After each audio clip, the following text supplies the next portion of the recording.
ખેડબ્રહ્મા જૈન સમાજે જૈન સંતોની કથિત દુર્ઘટનાઓ અને નિર્મળ હત્યાના વિરોધમાં પ્રાંત અધિકારીને આવેદનપત્ર પાઠવ્યું। ભારે આક્રોશ સાથે સમાજે રેલી યોજી ગુનેગારો સામે કડક કાર્યવાહીની માંગ કરી।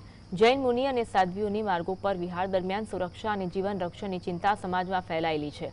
રાજસ્થાનમાં જૈન સાધુના મૃત્યુએ રાજ્યભરમાં રોષ ફેલાવ્યો છે, જેના પડઘા અમદાવાદ અને સુરતમાં પણ જોવા મળ્યા, જ્યાં આક્રોશ રેલીઓ યોજાઈ।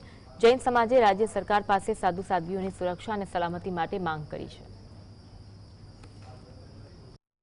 ત્યારે આ થોડા સમયમાં સાધુ સાધ્વીઓના જે વિહાર થાય છે એમાં જાણ પડે અજાણ પડે ઘણા એક્સિડન્ટ થયા છે। એમાં સાધુ પાલીની બાજુમાં સાધુએ જાન ગુમાવી છે, અહીંયા એક મા સતીએ જાન ગુમાવી છે, અહીંયા ભરૂચમાં એક જો બાઇક ચલાવતી હતી એ વ્હીલચેર એમણે પણ જાન ગુમાવી છે।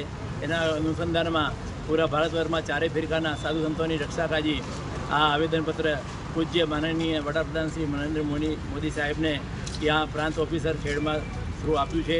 એ બધા લોકોની અમારી એવી ચાહના છે કે પૂરા ભારતભરમાં જે સાધુ સંતો વિહાર કરે એમને સુરક્ષા આપે એવી અભ્યર્થના જય મહાવીર।